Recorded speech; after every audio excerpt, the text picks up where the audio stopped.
All right, welcome to the podcast. I am Pia Muehlenbeck. I'm here with Kane. Good evening. And this is Wine Time, the show where we crack open a bottle of bubbly and suggest you do the same. Usually I would say wait till you get home before opening that bottle of wine, but I know you are all at home already being good citizens of the planet, so let's get drinking. And join us as we chat through the week that was. So we have some very good news today, Pia. We do? We finally have a show sponsor Yes. who has come through with alcohol. We finally have wine for Wine Time. So what are we drinking today? So today we are drinking Pepper Jack. It's a really beautiful Shiraz from 2017 from the Barossa Valley. We're actually trying this wine thanks to our show sponsor today, Parker's Cellar. Parker's Cellar offer an unparalleled, curated selection of the finest wines along with free delivery in Australia. So if you're on lockdown and you want some of Australia's top wines delivered directly to your door, head to www.parkerscellar.com.au. That's www.parkers.cellar.com.au. Nice. Now, I want to interrupt the podcast before we get started because today, aliens have been confirmed. Aliens or UFOs? I mean, same thing, right? Identified flying objects. Not identified, unidentified. Oh, yeah. Unidentified flying objects. Yeah, so you know you're living in a really weird timeline universe when the US government released, I think, 3 bits of footage showing aliens and no one really cares.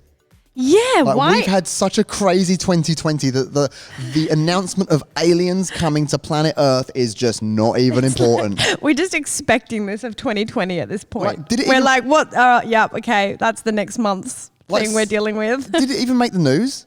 I don't think so. Is it? Because honestly, I've not seen a lot of this. So are you sure? 100%. I've done some... Like, I got Who released this? the Pentagon. And what have they released? Footage of unidentified flying objects defying physics. So, like, it's not like, oh, is that a sparrow? Or, oh, is that a plane that no one's seen before? Could it No, just be a drone? Could it be you on the drone? I mean... I wouldn't put it past myself, but no, because this is footage that has been declassified because it's over 25 years old. So in America, I think that's the way they do things. Like they keep trade secrets and government secrets until it's no longer important. Then they release it out. Why release it now? Well, so this is where my conspiracy hat comes in, right? Hang on, I need to put the music on for this because, oh, hang on, wrong one. This is the music. Okay. We're going straight into conspiracy. I love this. This is the best podcast Well, this ever. is not really a conspiracy anymore. It's like, it's just a theory now. Oh, yeah, we can scrub the music then. You're right. It's not a conspiracy. This is actual fact. The government in America have released footage of unidentified flying objects. Now, if you have listened to the podcast for a while, you'll know that I have told my story of how I saw an unidentified flying object, and Pia just laughed at me for the whole time. Now, I feel that maybe I should get an apology. I'm so sorry, my darling. I feel that's very, what's it called when you don't really... No, I always kind of believed you, but it's just so weird, like watching your grown husband tell a group of people that he's like had an alien encounter, and I watch our group of friends when you're explaining this story, and I just see everyone going, I'm starting to doubt his sanity. So this is strange. I saw this on The Verge this week. AMC Theatres, which is like the big theatre chain, or one of the biggest in America, are no longer going to play Universal Pictures movies. Yeah, none of them, They're right? done. Yeah. Which is crazy. So how did that come about? I read something about the Trolls movie going direct to digital and surpassing theatres. Yeah, so I think what's happened is obviously because people can't go to theatres right now, like cinemas. Yeah. Universal have said, well, look, Trolls is a relevant movie for kids at home. Like, release this movie via video on demand. I don't know what platform they went with in the end, but video on demand. Yeah. And then if you do that, the kids that are driving their parents crazy right now Yeah. have new content to watch. And apparently that was like a game changer for parents because every parent bought it. Yeah, and they did went super nuts. well, right? They did $100 million in revenue. Which I think is probably more than they would have expected to get in the opening day. Yeah, right. I don't know about opening weekend, but definitely opening day. That's a solid performance. Was that in a day? I think so. Wow, that's a Yeah. lot. That's a I lot. mean, it would make sense, right? They've sold 5 million copies, which I can't imagine that 5 million people would go to the movies. on any one day in America. I think worldwide, but I think people's habits are slightly changing. You know what I mean? Yeah. Like, but for a long time, if you wanted to see a new release movie, it was only available at the cinemas. Everyone flocked to the cinemas because they wanted to see the brand new release that had all the hype behind it. But if the production houses are releasing things directly to on demand in people's living rooms, then maybe this is a little bit of a shift in people's habits, because now it feels like going to the movies is like a special occasion, right? Like going to the cinema is almost like, oh, you want to have a little outing, you want to catch up with some friends, and you want to go out and about and do something. But if you actually just want to watch a movie, it's kind of comfortable to do that from your couch as well. See, this is the weird thing, because I'm a big fan of sitting on my own couch and eating my own food. And if I want to pause the movie and make some toast, I can do that. If I want to, go to the bathroom, I can pause it. And like the ability to pause content in a 2 to 3 hour experience is actually really beneficial. However, I love going to the cinema. Yes. There's something so special about it. Do you know what it is? It's nostalgia. Maybe. There's something about it that feels kind of romantic and feels like a little social sort of thing, because we all did it growing up. And I think kids still have that same feeling. I mean, it's an adventure as well. Whilst this Trolls experiment went well, parents want that excuse to leave the house and take their kids somewhere as well. So whilst I think this is a very interesting situation and probably a little bit short-sighted for AMC to have a beef with Universal. No, but do you know, so I don't think we've actually explained what happened. So because Trolls World did so well going directly to on demand, the CEO said, oh, listen, we're going to maybe look at doing this with a few more of our movies in the future, like surpassing the theatre release. Yeah. And so then AMC's CEO clapped back hard. He said, okay, well, in that case, we are never going to show any Universal pictures again. I mean, that really is cutting off your nose to spite your face, because with Universal accounts for a fair chunk of movies. Yeah. If Universal do that and then another studio like Warner Brothers goes, well, hang on a minute, Universal had a fair bit of success. Maybe we'll release a DC movie into video on demand straight away. Yeah. And then obviously Disney have got their digital play. Yeah. Potentially the movie theaters could be defunct, but I think it's such a risky move from AMC, because for sure. I get what they're trying to do. Like on the one hand, he's gone, okay, well, I want to nip this trend in the bud immediately and say, well, in that case, if you guys are going to surpass us, we're not going to work with Universal anymore. In which case, what will happen, what he's hoping happens is Universal's next few movies don't exceed their expectations. Yeah, that's right. Like they've got the next Fast and Furious movie lined up, ready to go, which is supposed to air in theaters, and now it won't. And that's a huge franchise. Yeah, right? That makes I think it makes $1 billion. It's expected huge. to make $1 billion. And so if it doesn't, because it's gone directly to on demand, then obviously, Universal will look like they've made a mistake by doing this. So the only reason I think it won't make $1 billion is this. If you, me, I don't know, Harry and Tal go to the movies, that's 4 tickets. Yes. 4 tickets, right? On average, what, $18 or something? Well, that's if we get the cheap seats. Yeah. Don't forget, movie theatres have expanded out. They've now got, in Australia, we've got a thing called Gold Class. And it's bougie. a big couch seat that automatically reclines when you sit in it. You get a table. You also get like a menu. You can order food directly to your seat. It's like first class on a flight, except in cinemas. I am obsessed with it. Yeah. It is the only thing nicer than my own couch at home. I've been in a movie about 6 months ago and I ordered mac and cheese. Oh, how good. And they brought it to me with a beer. That is phenomenal. So my point being, that ticket price is obviously a lot higher. I don't know what it sits at, but I think it's like... It's pretty... I'm not sure exactly, but I think it's like around the $50, $60 mark. I think it's 60. Yeah. I'm not sure. I probably should have researched that. But $60 times 4 people is $240. Yeah. If I order, say, for example, the Fast and the Furious movie, the next one, F9, on my Apple TV, it's $24. Yes. And I could potentially fill my house. We've got 4 seats here. Yeah, you can invite all your friends over. So for the cost difference, but it's $24 versus $240. It is not, I don't think there's a long-term play in dropping cinemas entirely, because when a movie's big, it fills out. Yes. The whole cinema. I've been even in the last 12 months, we've been to movies where theaters 1 through 8 are all showing the same blockbuster and they're all full. Yeah. You can't get that because if you're doing it at home on video on demand, I'm going to invite 25 friends over, pay for the one-time rental, and we'll all watch it, and they're going to make no money. And if there isn't money put back into the studios, we're not getting any good films next year. That's right. So it is this cycle that has to operate and stay fluid. I know. I'm afraid that cinemas are becoming a little bit of like the middleman because so many people are so used to on demand and, you know, have made their like sofa experience kind of nice. But I don't want it to. No, I don't. I also feel like, imagine if you have a family, having them sitting around like at home watching a movie is one thing. Yeah. They'll probably still be loud and distracted and all that. But going somewhere out in public that's like dark and you can't talk, you can't check your phone, you can't do anything like that because there are other people around you to be respectful with. I feel like if you have like young kids, it's probably quite a nice break for the parents, you know. But it's an interesting move. It's kind of sad in a way to see that Universal and AMC, because AMC is literally the biggest theater company in the USA. So, and Universal is a huge production company. So the two of them parting ways is pretty significant. Speaking of world-class superstars in the movies, Disney sponsored me. Yeah!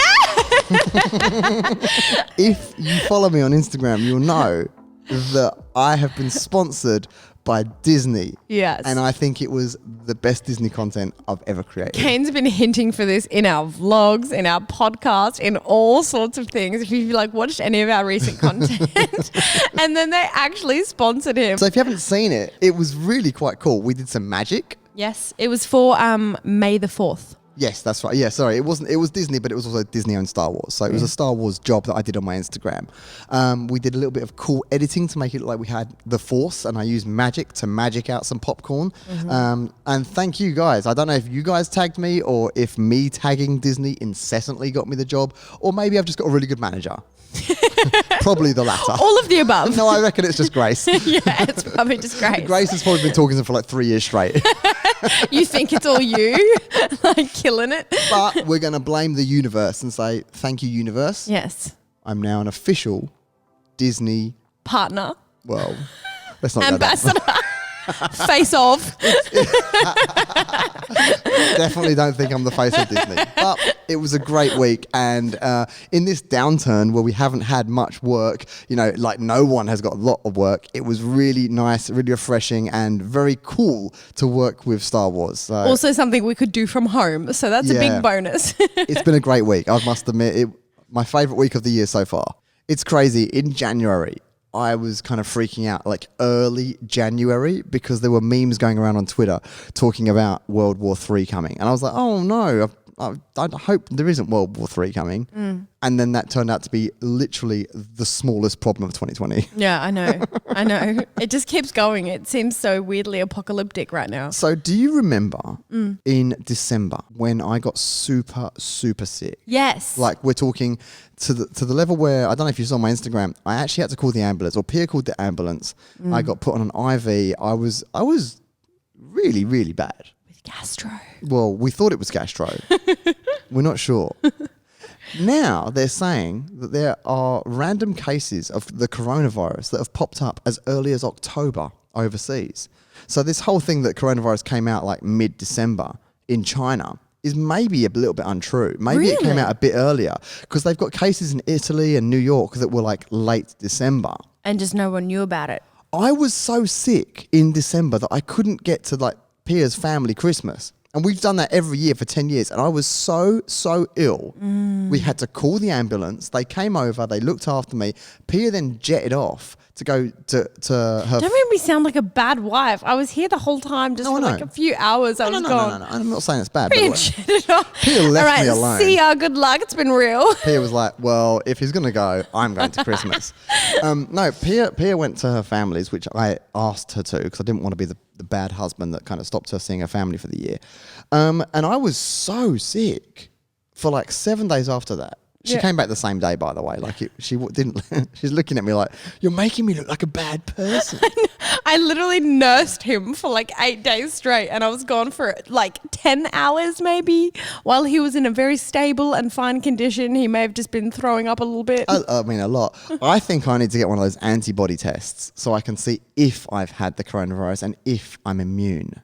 Well, not immune because obviously I got sick, but like if I've built up the antibodies against it. To be quite honest, I think it's pretty doubtful that you had it, because I feel like if Australia had cases that early on, it would have just exploded a lot more than it has here. And we've actually been able to contain it pretty well. Maybe. So like today is May 8th. Yes. And we just had a press conference from our Prime Minister today talking about how to lift all of the restrictions. And basically they're now talking about like a 3-step plan on starting to remove all of the business and social restrictions. And some of them even lifted today. Do you know what they are? Yeah, I do. But they haven't been lifted yet.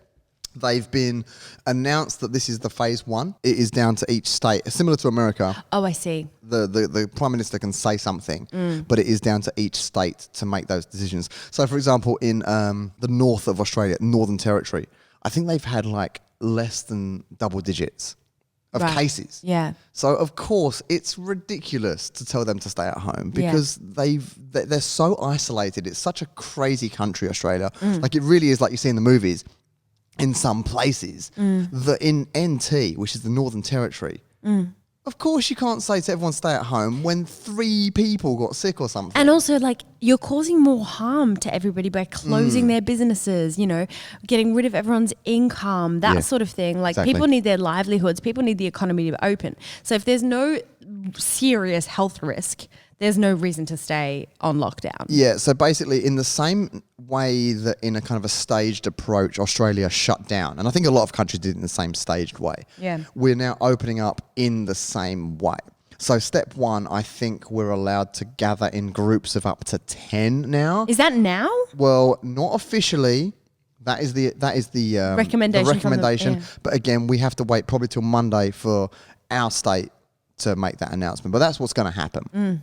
So right now, 2 people can go see 2 people. In their dwelling, in a house? Yeah, now I think 5 people can go and see another 5 or something like that. I don't know exactly how it works. Yeah, I saw here that step 1 is non-work gatherings of up to 10 people in public. Yeah, which is in public. And you can have up to 5 visitors in your home. I've never had 5 visitors in my home in my whole life. So. Yes, you have. Well, we've thrown rages in this apartment. No, we definitely haven't. I know that they're also putting kids back in school and playgrounds are opening. Okay, that's good. I didn't realise it was such a big thing until you start to, like, when we walk our dog, I see the playgrounds and they've got like all this red rope around them, like kind of the caution tape. And it's quite depressing to see because like a children's playground is quite it offers a little bit of hope, right? I know, but don't you think children's playgrounds, when they're like empty and in the night, they're creepy. So creepy. They're super creepy. When the swing creaking, it's eerie. When there's caution tape around it as well, saying "Don't walk in here." It's I know. I am not coming in. Don't worry. Really not good. The one thing that I do think is really good: swimming pools are reopening at some point next week. Oh, that's a big benefit for you. Well, you know, I have been. That's what you've been hoping for. I've been very upset that I haven't been able to show my swim progress to the Pika crew. Progress? Well, I bought a rubber ring. So I am now able to do that. So we're trying to support our friends right now in every way we can. So in today's podcast, we're actually going to include 2 songs by 2 of my friends who live like within a kilometre of my house. So the first one we're going to play now is by my friend Aaron. He goes under the name of Third Floor, and this song is called Little Pieces. I hope you like it. Left you in a million little pieces, held on to the greatest parts. We had dreams, but every night was sleepless. I never meant to break your heart, and I knew for sure that saying goodbye was the cure. Now you know we had to close the door, 'cause you were never mine. Yeah, you were never mine. I'm happy for you. You found someone true.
a pretty interesting situation developing with New Zealand and Australia as well at the moment. Yes. We're basically joining forces, right? Well, I don't know if it's 100% confirmed, but Jacinda Ardern, who is the Prime Minister of New Zealand, she's done a really good job of like killing the virus pretty much across the whole country. Yeah. And if you know anything about New Zealand, you'll know that it's mainly funded by tourism. Now, one thing I didn't know about Australia is that we get 1.6 billion or million, I don't know, million people from China. Yeah, definitely not billion. You idiot. That's more than the people in China. Everyone comes to Australia. There's like 24 million people in Australia, but 1.6 billion Chinese visit every year. Hey, it's called wine time, all right? At some point in the podcast, everything goes screwy. So yeah, what's going to happen is we're going to create this kind of small bubble of tourism freedom. Yes. Whereby, like the Tasman bubble, right? Yeah. So obviously there's no way we could go to Bali right now. No way anyone from Bali could come to Australia, which is... Same with Europe, America, Middle East, anywhere really. So we have two options. We can either go to New Zealand, which is an amazing place, or we can explore Australia. Yeah. Which is literally such an amazing place that people often spend 1 or 2 years coming to Australia and just exploring this country. I know. That's what I did. Honestly, both options are incredible. I was gobsmacked earlier this year when we visited New Zealand for the first time this year. Last year, 2019. But and we did went it 3 times. 3 times in 2019 just because we fell in love with it so much. Honestly, it looks exactly like Lord of the Rings. Yeah, it looks like the movies. It looks like the Shire in Lord of the Rings. It's just like this beautiful haven of like rolling green hills and little tiny huts. Well, there are real houses as well. And elves. And there's hobbits everywhere. It's really weird. The hobbit population is really friendly. We might actually kind of be in this situation where we can like, I'll scratch your back, you scratch mine. The hospitality industry has been hit so hard. Yeah, I know, big time. Like bars, clubs, restaurants, hotels, right? If we can do anything mutually to kind of bring that back, that's brilliant. Yeah, And I think exactly. that's what's going to happen this year. This year is going to be about Neighbourly self-care. love. Yeah, absolutely. Self-care, neighbourly love. Let's get sorted. And Yeah. then next year, we'll talk about going overseas again. But do you know what I saw? What? That Sicily are actually planning on covering people's expenses if they travel there as soon as like the travel restrictions open in order to reinvigorate their tourism industry. They're looking at covering 1/3 of some people's hotel expenses and half of their airfares. Wow. That's like a pretty big kickback. If you want to go travel to Europe and go, stay in Sicily. First of all, Sicily is the dreamiest looking place ever. It's so beautiful. Yeah, I've seen it. But if you Photos are go there, amazing. they're actually going to like cover some of your hotel and airfare expenses. I mean, it makes sense because just working in the tourism industry now for the last, 5-6 years. Yeah. I know how much tourism boards in various countries spend, not just with influencers, but also just with standard above the line advertising. Yeah. So I guess what they're going to do is just not run any traditional advertising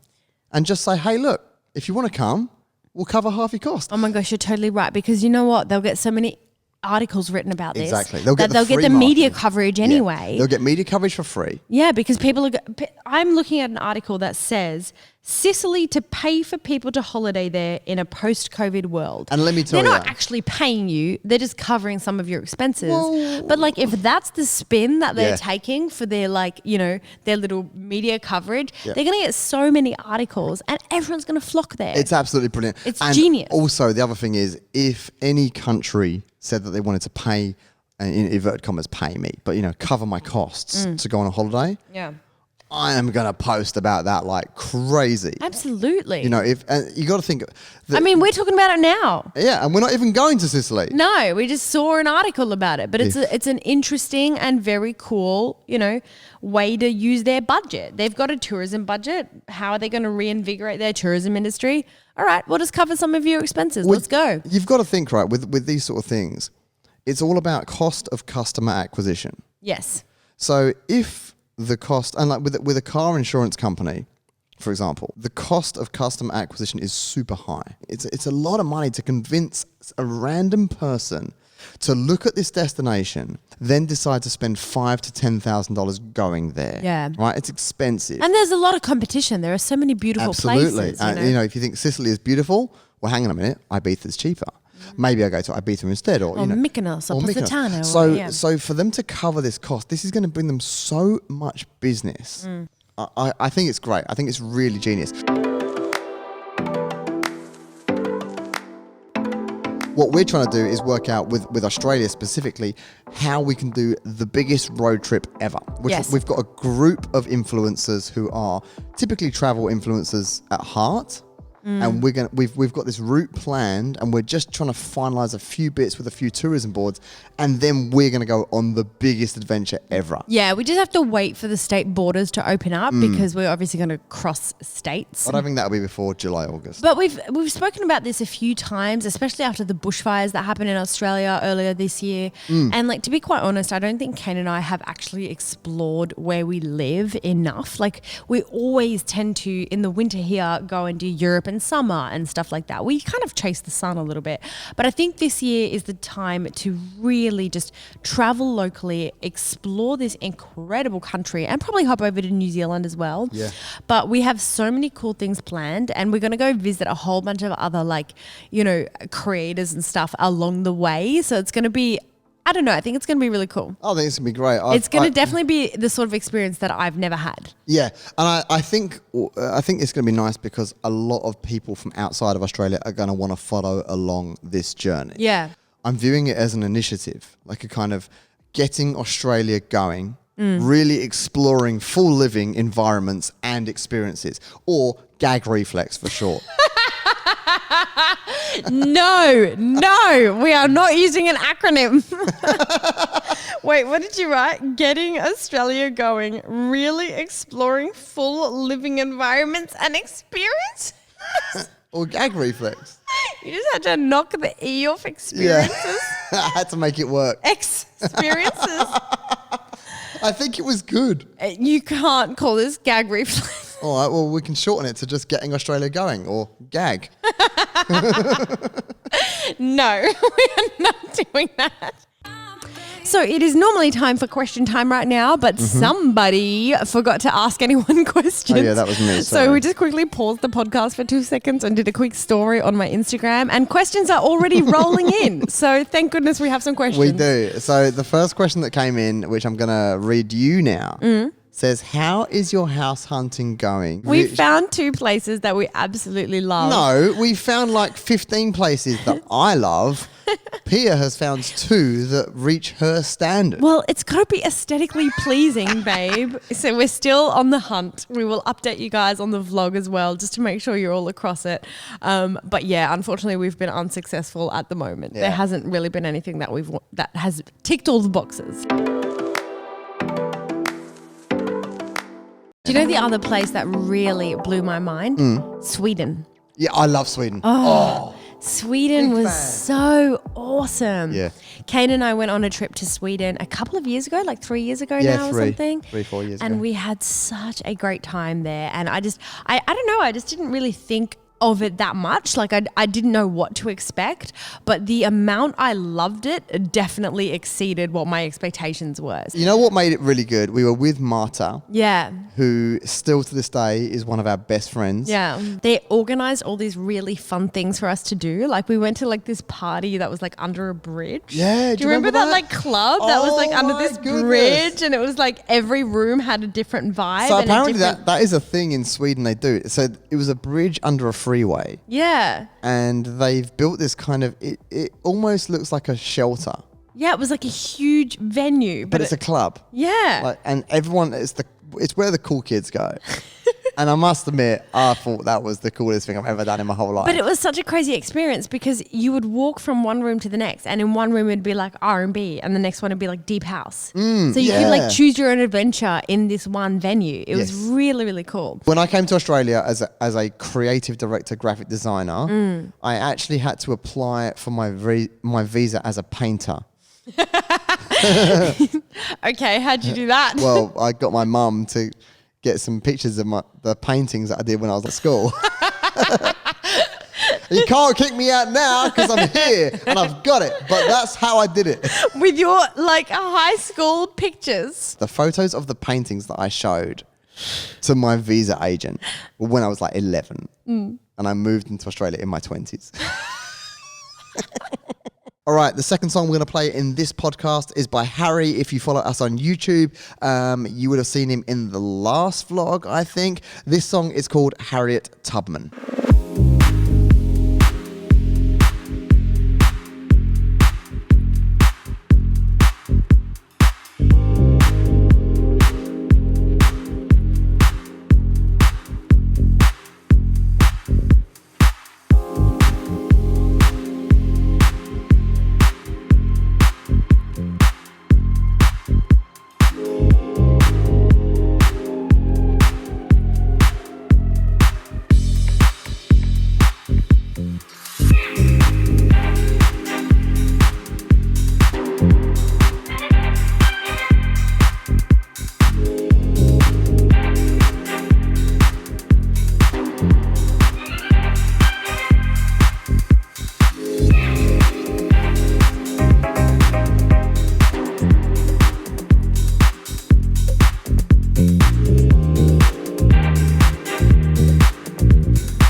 What is the best thing that has ever happened to you except for marriage?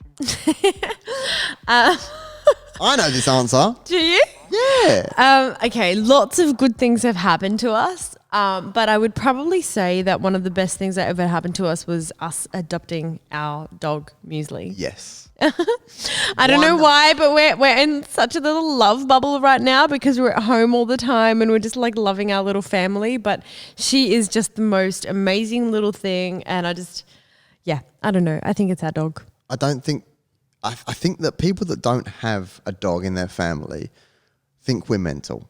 Yeah, I think but I'm so pretty too. certain everyone that has a dog completely is like, right now they're going, yep, I get that.